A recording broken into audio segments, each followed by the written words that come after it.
All right, welcome to the Bright Side, folks. I want to begin by acknowledging everybody, Bright Side listeners, new listeners, regular listeners. I want to commend you for being interested in your health, really interested in your health, not buying the mainstream baloney that deifies doctors and the medical model, and really being interested in figuring out how your body works, how your biochemistry works, the mechanisms of the body for yourself. And I want to acknowledge and commend you for that. Today we're going to cover a subject that's near the top of the list when it comes to globalism and corporatocracy and the seemingly endless, intentional, concentrated efforts that the powers that be have employed to keep humanity dumb, weak, sick, and enslaved. And that is the issue of GMOs, or genetically modified organisms. At least once or twice a week I get a letter from someone who's concerned about GMOs in foods and even in supplements. And because of how important this subject is and how fraught with misunderstandings this subject is, I want to spend today talking about GMOs. Later in the hour we're going to be talking to Stacy Malkin about GMO labeling. Californians are going to the voting booth tomorrow. They're going to be voting on a bill that would force manufacturers to declare on their labels if they're using GMOs in their products. And while it may seem like a no-brainer, I mean, who could argue with just a bill that would have manufacturers declare what they have in their food? It seems like a no-brainer, but apparently Monsanto and other big-time food and chemical companies are spending a lot of money trying to convince people that they don't really need to know what's in their food. This is going to be in the second half of our program. We'll be talking to Stacy Malkin. But before we get there, I think with all the controversy swirling around this GMO issue, it might be a good idea to really sink our teeth into what exactly are GMOs and what are some of the things about genetically modified organisms that can be problematic, that can affect our health. First of all, in order to really get a grip on GMOs, we have to understand a little bit about genetics. Now, I know the subject of genetics can make the eyes of even the most scientifically minded of us glaze over, but that doesn't scare us here on the Bright Side, because our mission is to simplify every aspect of this amazing, remarkable human body system, and all of biology really, and make it easy to comprehend so that we can make good choices when it comes to supplementation, when it comes to nutrition, when it comes to the kind of foods we eat, and when it comes to the decisions we make and how we are going to live our lives from a health perspective. So for the next minute or two, I want to take the subject matter we call genetics and make it somewhat easy to understand. So, everything in our body arises from the activities of cells, and all the activities of cells, of everything a cell does, nothing is more important, nothing is more significant, nothing has more health implications than the job a cell does making proteins. Cells are making proteins non-stop. This is the raison d'etre. This is the reason for existence of a cell, is to make proteins. And proteins, as we've said many times on this program, are little pieces, little biochemicals, you just call them things, little things in the body that do all of the work. All of the work in your body, from thinking thoughts, moving muscles, digesting food, pumping blood, wiggling your fingers or your toes, every single thing in your body involves protein. If it's happening in the body, it's happening because of proteins. Proteins are also the chemicals that give us our physical characteristics: blue eyes, long fingers, dark skin. And proteins are made by cells. Cells make proteins. This is their most important thing they do. This is their reason for existing. Nothing is more important in terms of what a cell does. Nothing is more important in terms of what happens in your body than this job of making proteins. Cells make proteins, and there's over 100,000, maybe even 200,000 different proteins that they're making. Now, here is the most important piece of information that you need to know about genetics. Every single aspect of health and disease depends on making proteins, and genetics is nothing more than the science of how proteins get made. Okay? Every single aspect of health is going to depend on making proteins, and genetics is simply the science of how proteins get made from genes. Hence the term genetics. The second important thing to know is that inside each cell you have this long microscopic string, a chemical string that's maybe 10 feet long. Now we're talking 10 feet long in a space that's maybe 1/100th the size of the head of a pin. So if you take your mind's eye and divide a head of a pin by 100 times, that's how big a cell is. And within that cell you've got a long string of chemicals wound tightly. Actually, it's wound tightly within the center of a cell, which is an area maybe 10% of that cell. So take a pin, the head of a pin in your mind's eye, divide it up by 1,000 times, and in that space you've got a long string of chemicals. This long string of chemicals is divided into 25 to 30,000 different parts. All right, so you got this long string of chemicals in the center of a cell. 10 feet might not seem very big, but what's really amazing, this 10-foot long string is packed into a space that's 1,000 times smaller than the head of a pin, and this 10-foot long string is divided up into 25 or 30,000 different pieces. This long string of chemicals is called DNA, and the 30,000 or so different pieces are called genes. That's what genes are, and that's what DNA is. It's just a long string of chemicals divided up into little parts. Now, we don't need to get into too much chemistry here, but for simplicity's sake, we'll just say that each one of these 25 or 30,000 different genes makes a protein. The main point to understand here, every gene, every one of these little segments on this long string of chemicals is responsible for making protein. In other words, proteins, the most important chemicals in the body, the chemicals that determine everything in our body, everything our body does, everything our body is, from our eye color to the length of our bones, to the way we digest our food, to fighting cancer and viruses or anything else any animal or any human does, or any bacteria does, or any fungus does, or any living thing does, any plant does, any tree does, any vegetation does, comes from the specific patterns of the chemicals that compose these long strings, these little tiny segments that we call genes. All right, we'll continue this discussion when we come back from our break. I'm Pharmacist Ben. You're listening to The Bright Side on the Genesis Communication Network. We're going to take a time out and come back, and we'll continue talking about genetics and genetically modified organisms. Don't go away. The following program is a rebroadcast of a previously aired show.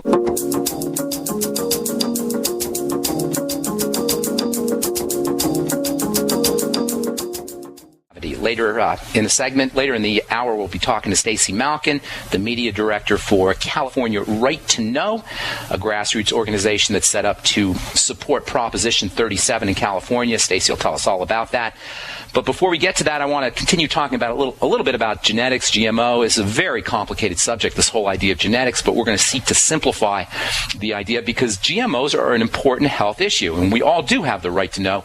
In my opinion, we all do have the right to know about what's in our food, but we got to understand a little bit about what exactly is wrong with genetically modified organisms. In order to do that, we got to understand a little bit about genetics, a real little bit about genetics. Genetics involves these little segments on the long string of chemicals, huge compared to a cell, this long string called DNA, and each one of these, this long string is divided, this 10-foot long string is divided into 25 or 30,000 different pieces. These little pieces are called genes. Each gene is responsible for the production of a protein. So, for example, if you have blue eyes, blue color proteins are making your eyes blue. These blue color proteins are coming from genes that make proteins that make your eyes blue. If you have long bones, these long bone proteins that give you long fingers or long toes or long arms or long legs, these long bone proteins are produced from genes that make long bone proteins. If you have dark skin, you got dark skin proteins. These are coming from genes that make dark skin proteins. If you're a strawberry plant and you have genes that make proteins, if you're a strawberry plant, you're going to have genes that make proteins that make you taste and smell and look like a strawberry. If you're a tomato plant, you're going to have genes that are going to produce proteins that make you look and smell and taste like a tomato. And the same goes for corn or soy or an octopus or a mushroom or a tree or anything else that's alive. Genes make proteins. These proteins give living things their characteristics. Now, when genetic science really began in earnest in the 1960s, we used to think that for every one of the 100,000 or 200,000 different proteins in the body, there was a corresponding gene. One gene, one protein. And pharmaceutical companies and chemical companies got really excited because they figured as soon as we can figure out what gene is associated with which protein and where on this long string inside every cell you were going to where on this long string these genes were that corresponded to specific proteins, we could figure out how to stick genes in and take genes out and make different kinds of proteins and make different kinds of organisms. We could make organisms with blue eyes or brown eyes or long fingers or dark skin, or we could create all kinds of different plants. In the world of tomatoes, we could make a tomato that tasted like a strawberry, or a strawberry that looked like a tomato, or corn that had a characteristic of an apple, or soy that had the characteristics of peas. This was an incredible idea to drug companies and to food processing companies. The idea that we could pull genes out and put genes in and create different kinds of living organisms. So in the 1990s, drug companies and big chemical companies like Monsanto and DSM poured billions of dollars into trying to figure out exactly which genes and which proteins were corresponding with each other and where those genes were on this long string. They called it the Human Genome Project. And what they were trying to determine was where on this long string of chemicals the genes for blue eyes were, or the genes for long fingers were, or the genes for dark skin were. The idea being that once we found where these genes were on the long string called DNA, where each gene was for each different protein, we'd be able to mix and match and manipulate and create whatever kind of characteristics we wanted to create. However, by 2003, the Human Genome Project had essentially been mapped out. The human gene human genome had essentially been mapped out, and all the genes had been identified, and scientists were completely shocked and completely dismayed to find out that while we had 200,000 different proteins in our body for blue eyes and long fingers and dark skin and all the other qualities of a body, there were only 30,000 genes. In other words, we thought that there would be one gene for every protein, but it turns out that there's only 30,000 genes, and there's somewhere near 200,000 different proteins in the body. And even more shocking, human beings, with all our complexity and biological sophistication, have only twice the genes of a fruit fly. There are weeds that have as many genes as are, nearly as many genes as are in the Human Genome Project. So clearly, it was not as simple as one gene, one protein.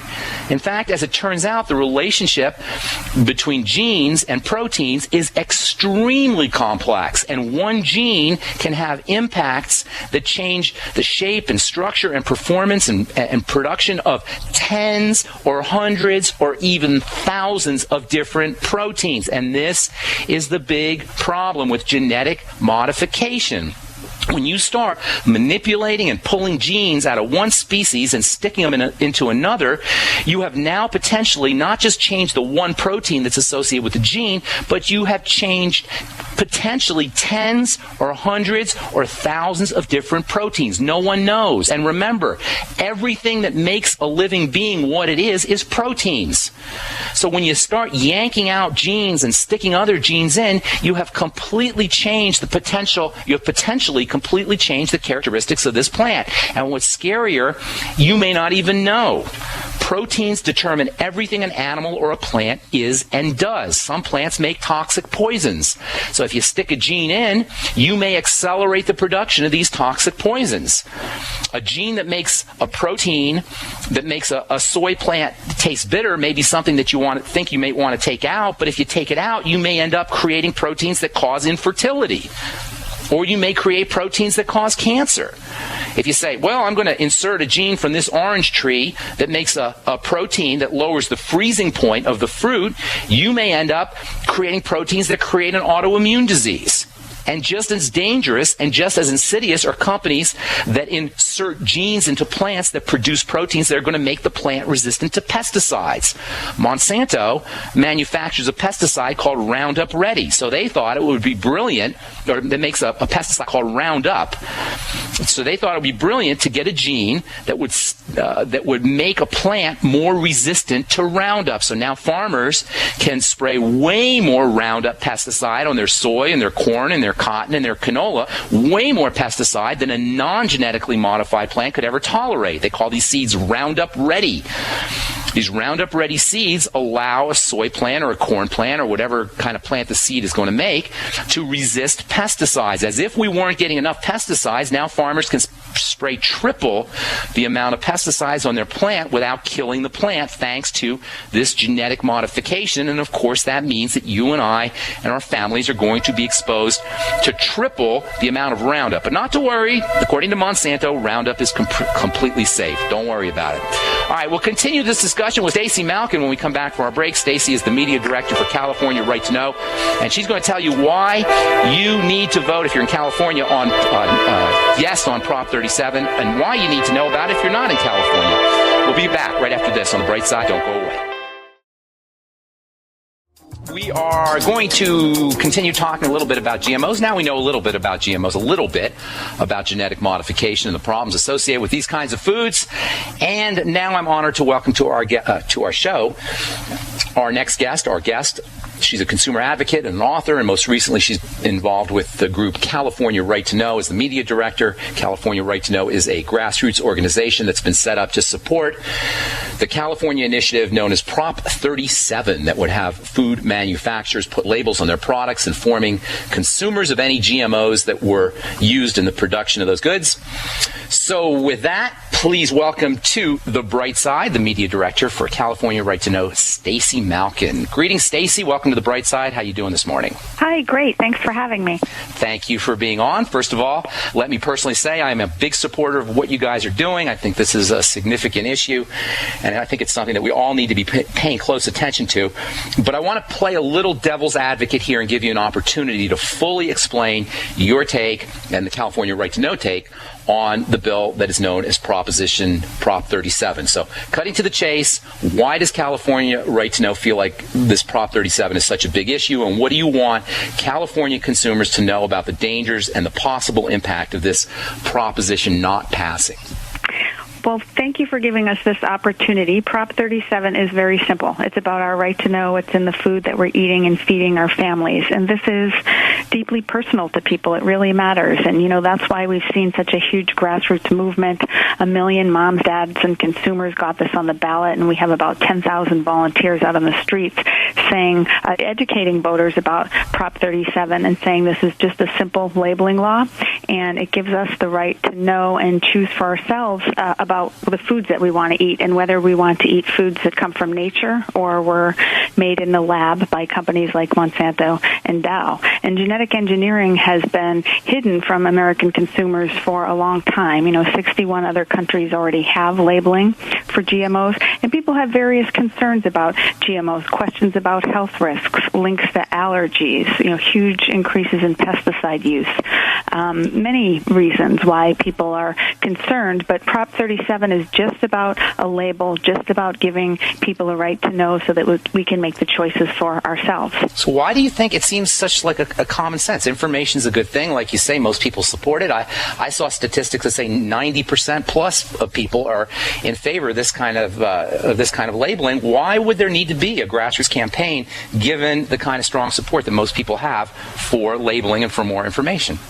Well, that's a great question. There's been a huge demand for labeling for many years. As you said, 90% of people. I mean, that's stunning. That includes Republicans, Democrats, everyone say genetically engineered foods have been labeled, but we haven't been able to get it done because of the massive lobby of Monsanto and the pesticide companies and the influence that they have at the federal level, and also many states have tried to pass bills and haven't been able to get it done.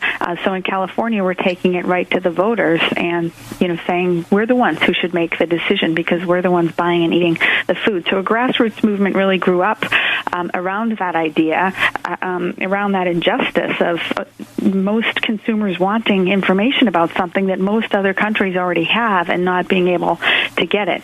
And now what we're seeing in California through this ballot initiative is how hard the pesticide companies are willing to fight back. And they're spending $45 million here in California to confuse everybody about Prop 37, confusing the details, all sorts of dirty tricks, fake front group mailers. I mean, just the dirty tricks go on and on.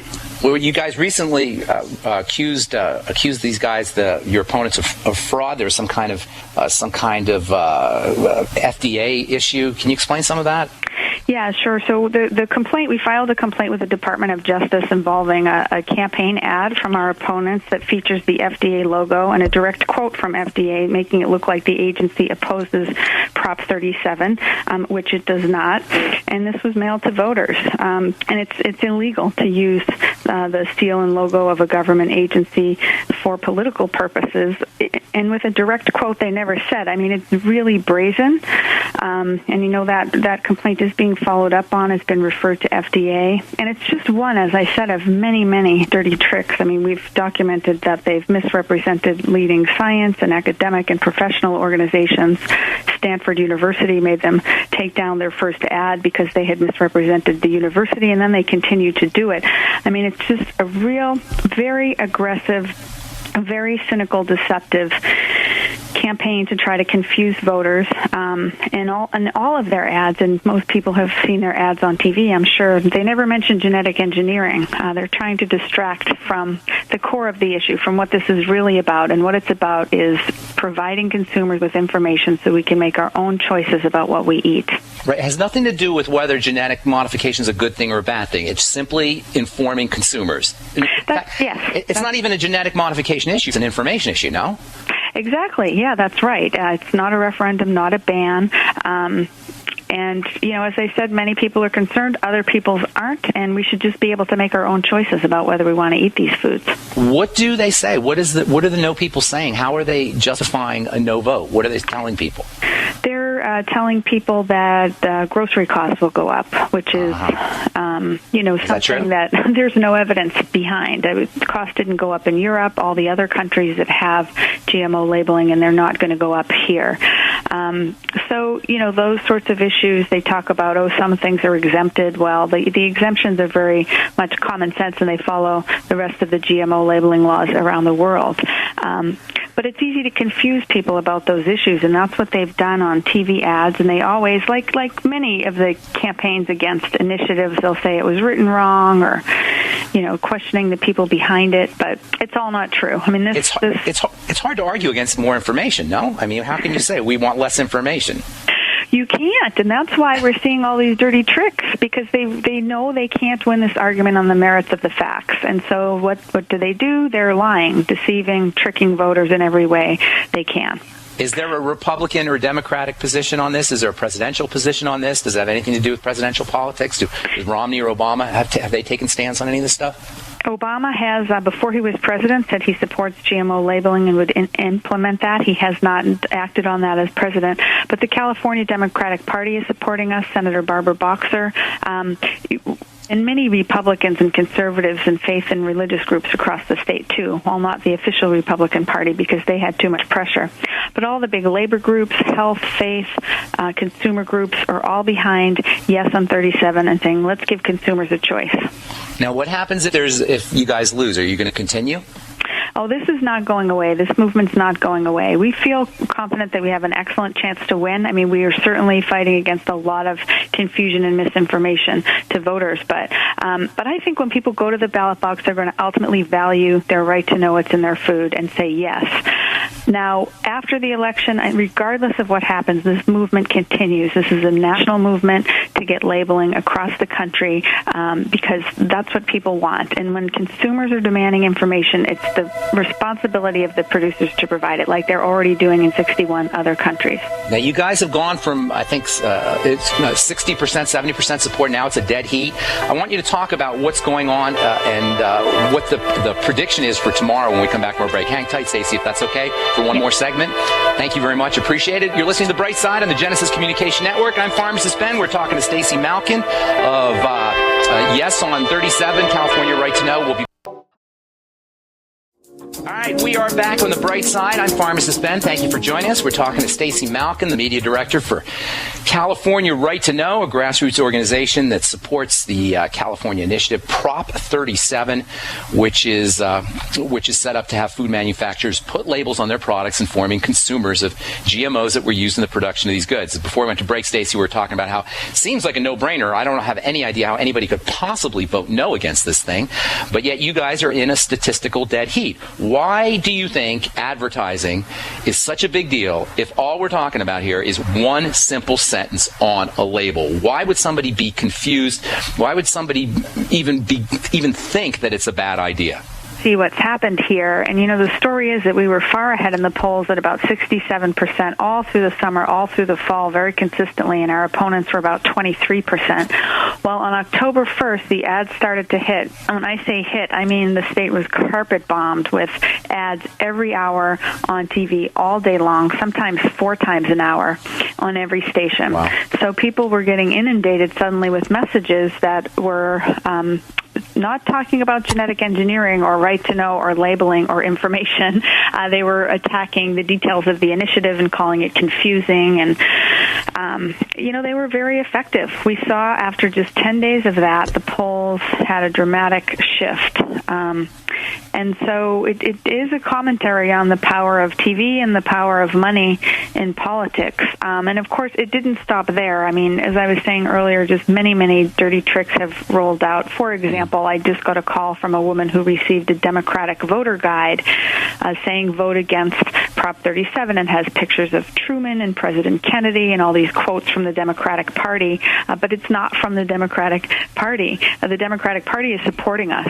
But when someone gets a mailer 3 days before the election looking like it's from the party and pro-Obama and all the good positions except no on 37, it does have an effect on votes. Wow. That's why these voter guides exist and people are making a lot of money on them. So there's a lot of tricky stuff going on. That's sneaky stuff, man. Now, is California the only state that has come up with this kind of proposition? There was one other attempt in Oregon 10 years ago that did not pass. So this is the second one. And other states, though, are talking about going forward. Washington State is already in the works. Many other states are discussing it. So, as I said, this is just the beginning, and it is a national movement. And I think this cannot be stopped. We will see labeling because people are demanding it. And this California initiative has really put the issue on the map. And people are talking about it now. People are more aware of genetically engineered foods than ever before in this country. I get letters all the time about it. Now, I heard something about GMO fish. Did you hear about this in Alaska? There's something about modifying the fish, sticking genetics in fish. It's true. It would be the first genetically engineered animal in the food system. It's a salmon that's engineered with an eel to grow twice as fast. And it is in the pipeline for approval. And it could be in our grocery stores, anytime. And That's we don't amazing. know unless it has a label. So this Alaska actually does have a labeling law for GMO fish, so that it would be labeled in Alaska. And the Alaskan Senator Lisa Murkowski, conservative Republican, has fought like crazy to try to stop this genetically engineered fish. And there was a big fight in the Senate about this. She said it needs environmental impacts and economic impacts. How is it going to influence and impact the local fishing industry? And her amendment to get more studies actually failed in the Senate, although barely. Now, there's actually no requirement for safety studies on these things, right? That's right. No requirements for safety studies. So they can just stick the genes in there and whatever happens, happens. And they say it's fine, don't worry, and the government says, okay, Monsanto said it's fine, put it out to market. So what do you want people to ask themselves before they go into the voting booth, before they go in, pull the lever, yay or nay? What do you want Californians to know? Who do you trust? Who do you trust? Who do you trust to make decisions about what you're eating and feeding your family? The world's largest pesticide and junk food companies, or the largest consumer health, environmental faith groups in the state? And even beyond that, trusting ourselves, that we're the ones that should get to make these choices. And so that's why we need labels, so that we can have the information that we need to make good choices for the food that we're buying. And where can our listeners go to get more information about what you guys are up to? Because this is not just a California issue. This is an issue that has impact on everybody, correct? Absolutely. And so this is really everybody's fight. And please check out our website at yeson37.org, and you can get involved, donate, phone bank. We're really asking people to call voters that you know in California, call voters that you don't know in California, and have conversations. Because once people get the facts, it immediately becomes clear. Even if they are confused, they're shifting back into the yes column. So the phone banking is really effective, and you can plug in on our website at yeson37.org. And you're talking about a grassroots campaign against some of the biggest corporations on the planet, Monsanto, Dow, DuPont. Is it tilting against windmills? What do you think, Stacy? Well, it can certainly feel daunting. I don't think so. I think people are waking up. Consciousness is rising. I think that the people's movement around this can't be stopped. And there's just so many inspiring stories. I mean, moms who have just, dedicated all of their time to this issue. They're speaking out to the press. They're speaking out to all their friends, organizing their communities. And so that sort of thing is going to have lasting impact on, I believe, just an increasing consumer demand for safer, healthier food, for transparency, and also for the government to get involved in regulating these companies in a responsible way.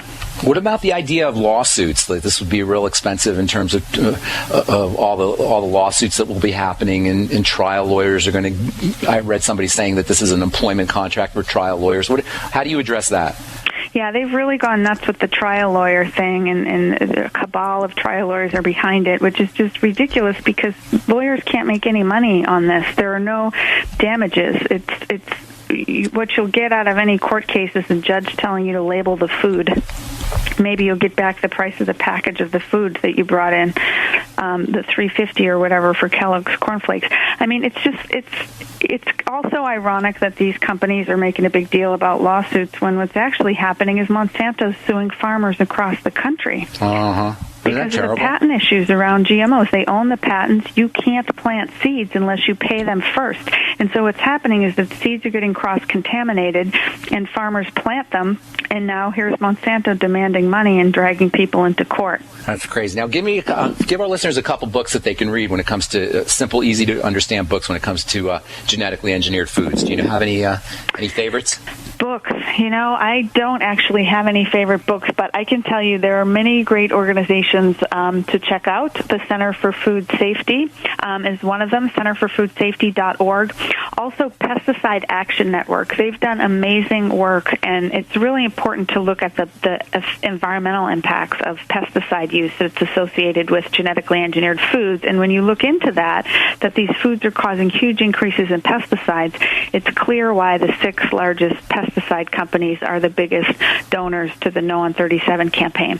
And one interesting thing that I always like to point out is that 3 of those chemical companies are European companies that can't grow GMOs in their own countries. Oh, how funny. Which companies? So it's BASF and Bayer. They're in Germany, which as of this year, no more GMO crops in Germany. And then Syngenta in Switzerland, which has banned GMO since 2005. So they can't grow them in their own countries, and they're spending millions in California to convince us we don't even have the right to know. Do you know the history of BASF and Bayer? I don't. World War II history and all that? I have heard, yes, some nefarious dealings, and of course, many of these companies have nefarious dealings. DDT, Agent Orange, they told us it was safe. It wasn't. That's unbelievable. Well, thank you so much, Stacy. It's been a pleasure. I hope to have you on again. Stacy, by the way, for the listeners, Stacy has written a book about cosmetics and about the beauty industry. And as our listeners know, I've been formulating skincare products for many years, so I have a special interest in the cosmetics business, and I hope we get to have you on. After this passes, after Prop 37 passes, we'll be hopeful about that. I hope we get to have you on talking about cosmetics.